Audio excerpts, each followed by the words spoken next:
रा, धा, स्व, आ, मी। आज जिस पाठ के नोटेशन हम सीखेंगे उस पाठ के बोल हैं, स्वामी तुम काज बनाए सबन के।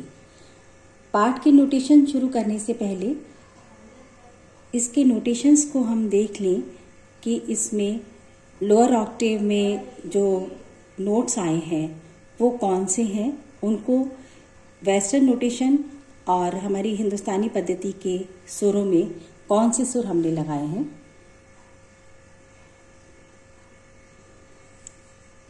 ये देखिए, मैं फिर से इस वीडियो में आपको बता रही हूँ कि जहाँ वेस्टर्न नोट्स हैं और जहाँ मैंने ये हैश का साइन लगाया है, ये एफ हैश, ये इस तरह से, ये देखिए, और बीच में मैंने ये डैश का साइन लगाया है।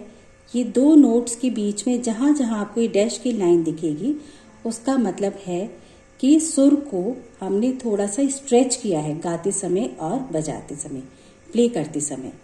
ये देखिए, इसके बाद ये जो एक पॉइंट है, इम्पॉर्टेंट पॉइंट, जो मैं हर वीडियो में रिपीट कर दूँ और इस वीडियो में भी मैं बता रही हूँ कि जहाँ जहाँ वेस्टर्न नोट्स में आपको लेफ्ट साइड में, अपर साइड में एक माइनस का साइन दिख रहा है, ये देखिए, मैंने एक अलग कलर से इसको यूज़ किया है। उसका मतलब है कि ये जो नोट्स हैं जिनके ऊपर लेफ्ट साइड में माइनस का साइन है वो लोअर ऑक्टेव के नोटेशंस हैं। हिंदी के हिसाब से इसी नोट को मैंने जब हिंदी में सुरों में लिखाया है तो वहाँ मैंने नीचे उसके डॉट लगाई है। ये देखिए, जहाँ जहाँ आपको हिंदी के में नीचे सरगम में आपको डॉट मिलेगी उसका मतलब है कि वो मंद्र सप्तक के सुर हैं। और वेस्टर्न नोट्स में आपको अपर साइड में जहाँ ये माइनस का साइन दिखेगा उसका मतलब है कि ये लोअर ऑक्टेव के नोटेशंस हैं। और इसमें तो वैसे हायर ऑक्टेव का कोई नोट नहीं है। जनरली हायर ऑक्टेव का जब मैं नोट यूज़ करती हूँ तो उसमें मैं प्लस लगाती हूँ। तो बहुत ही सिंपल वे में मैं ये जो है पॉइंट समझाने की कोशिश करती हूँ हर वीडियो में कि आपको वेस्टर्न नोट में अपर साइड में अगर माइनस का साइन दिखता है किसी नोट के ऊपर, किसी सुर के ऊपर, इसका मतलब है कि वो लोअर ऑक्टेव का सुर है, नोट है।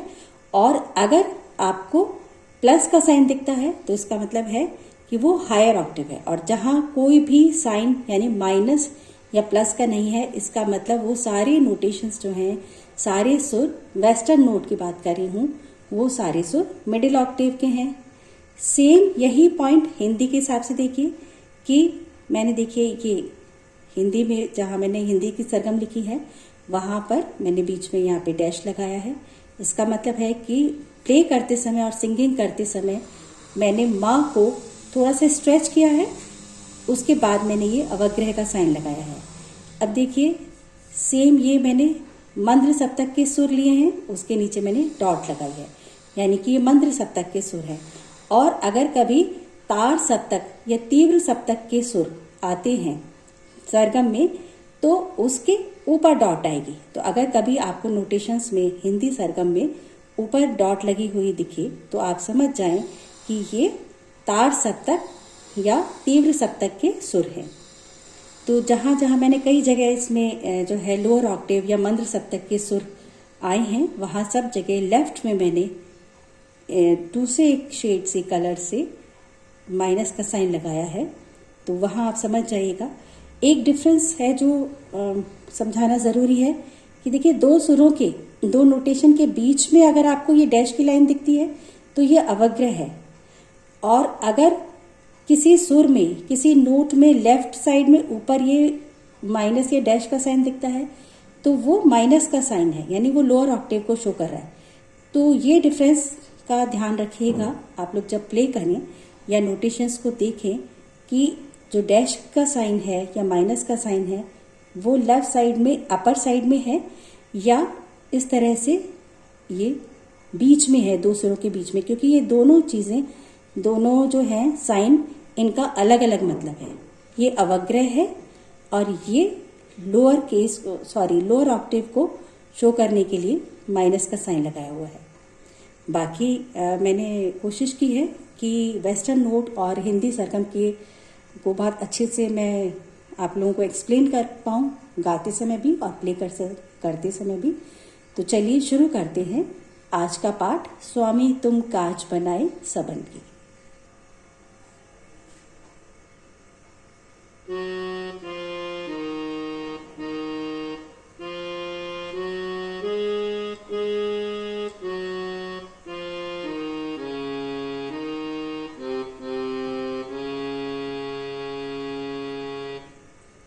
इसमें जो कॉर्ड्स लगाई हैं वो हैं सा, गा, पा, सी शार्प, एफ और G sharp. Index finger, middle finger और लिटिल फिंगर, इस तरह से आप यूज़ कर सकते हैं।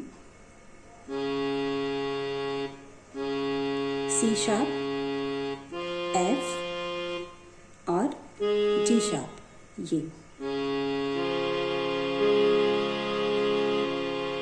हिंदी के हिसाब से सा, गा, पा। जहाँ से हिंदी सरगम के अकॉर्डिंग बता रही हूँ, जहाँ से आप शुरू करती हैं वहाँ वो आपका सा, गा, पा हो जाता है, या वो आपका सा होता है।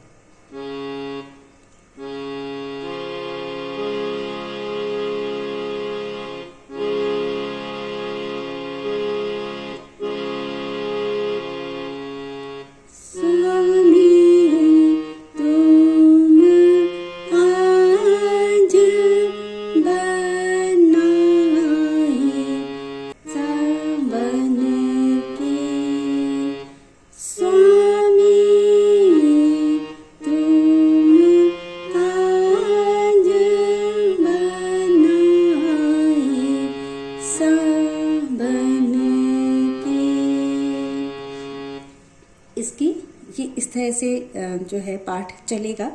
अब इसका स्केल देखते हैं। इसका स्केल ये देखिए, लोअर ऑक्टेव का जी शार्प और यहाँ से मतलब यहाँ तक इसकी रेंज गई है, और मिडिल ऑक्टेव के ए शार्प तक इसकी रेंज है। तो अगर हम वेस्टर्न नोट्स की बात करते हैं तो दोबारा देखिए, लोअर ऑक्टेव का जी शार्प यहाँ से लेकर मिडिल ऑक्टेव के ए शार्प तक इसकी रेंज या इसका स्केल है। और जो पाठ स्टार्ट हो रहा है उसका बेस नोट या रूट नोट, यानी कि पहला सुर जहाँ से पाठ स्टार्ट होता है, वो है वेस्टर्न नोट में एफ शार्प। अब हिंदी सरगम के हिसाब से बात करें तो जो स्केल या रेंज है, मंद्र सप्तक का पा से लेकर और मध्य सप्तक के धा शुद्ध तक, धा तक इसका स्केल या रेंज है। और जो इसका शुरुआती स्वर है जहाँ से पाठ स्टार्ट हो रहा है, मध्य सप्तक का मा शुद्ध, यहाँ से पाठ स्टार्ट हो रहा है। कॉर्ड्स का मैंने आपको बता दिया कि कौन से सुरों की मैंने कॉर्ड लगाई है और किस तरह से प्ले किया है कॉर्ड को। तो चलिए शुरू करते हैं पाठ की सरगम। पाठ का अंतरा सी शार्प, यहाँ से यह सा से शुरू हो रहा है। जो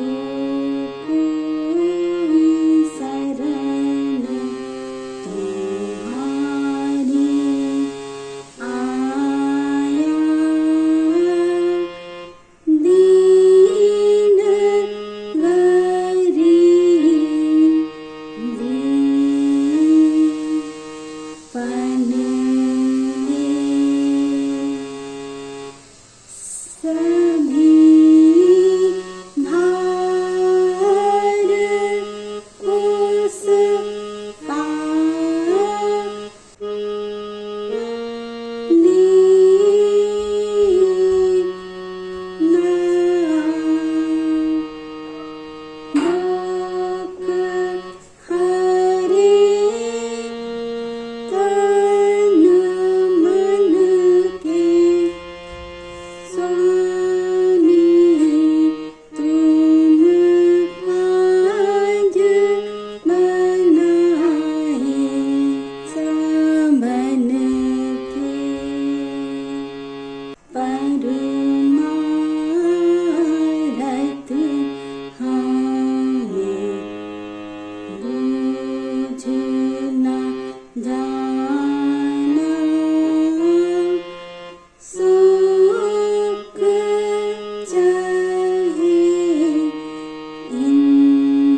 यहाँ पर मैं रोक रही हूँ। जो मैंने अवग्रह, ये अवग्रह वाला जो मैंने लगाया था साइन, उसको और अच्छी तरह प्ले करते समय मैं क्लियर कर रही हूँ। ये देखिए, मैं इस लाइन को स्वार्थ अर्थ वाली लाइन को फिर से प्ले कर रही हूँ और नोटेशंस के अकॉर्डिंग मैं क्लियर करने की कोशिश करती हूँ। ये देखिए, एफ शार्प और डी शार्प के बीच में अवग्रह है जब हम स्वार्थ प्ले करते हैं। तो कैसे प्ले करना है, यानी कि माँ शुद्ध और रे शुद्ध के बीच में, यानी कि एफ शार्प और डी शार्प के बीच में नोटेशन से मैंने अवग्रह लगाया, उसको प्ले कैसे करना है। ये देखिए, ये एफ शार्प या माँ शुद्ध और इसके बाद अवग्रह की लाइन है। तो कैसे होगा, स्वार्थ, मतलब कि मैंने एफ शार्प या माँ शुद्ध को थोड़ा देर तक होल्ड किया, कुछ ही सेकंड के लिए होल्ड करना है, ज्यादा देर के लिए नहीं। जैसे स्वार्थ अर्थ, ऐसे ही देखिए अर्थ, दो जी शार्प के बीच में अवग्रह की लाइन है। तो कैसे प्ले करेंगे, अर्थ बसा हेर दे में अंतर रगन। देखिए रगन, इसको ध्यान से देखिएगा क्योंकि इसमें ए शार्प और जी शार्प के बीच में मैंने अवग्रह लगाया है, अवग्रह की लाइन है। तो उसको यानी कि पा और धा इसके बीच में है, तो कैसे जो है प्ले करना है, ये देखिए, रगन रगन रगन के स्वामी तुम काज बनाए रबन के, पर तुम में हर करें जैसे हम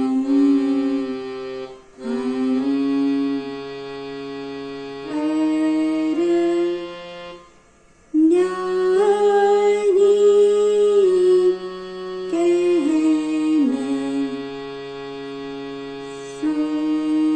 कहने सुनन से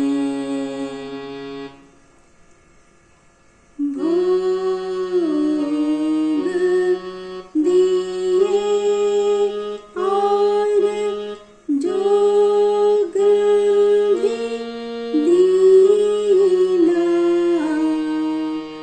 रोग दहे जन मन के स्वामी तुम काज बनाए सबन के,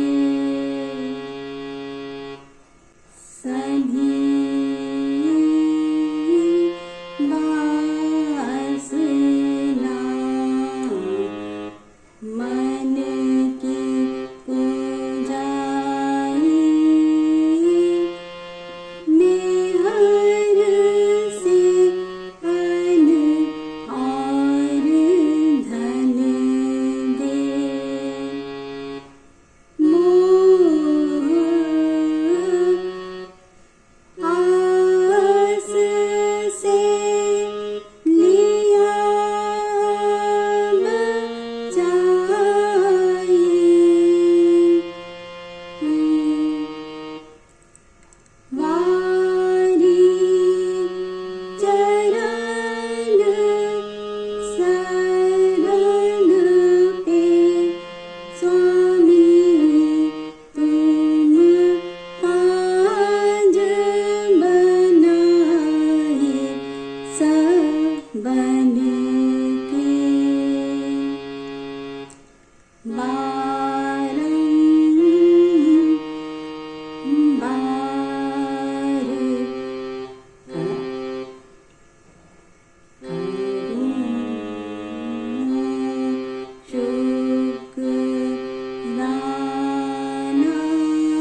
धा स्व आ नी।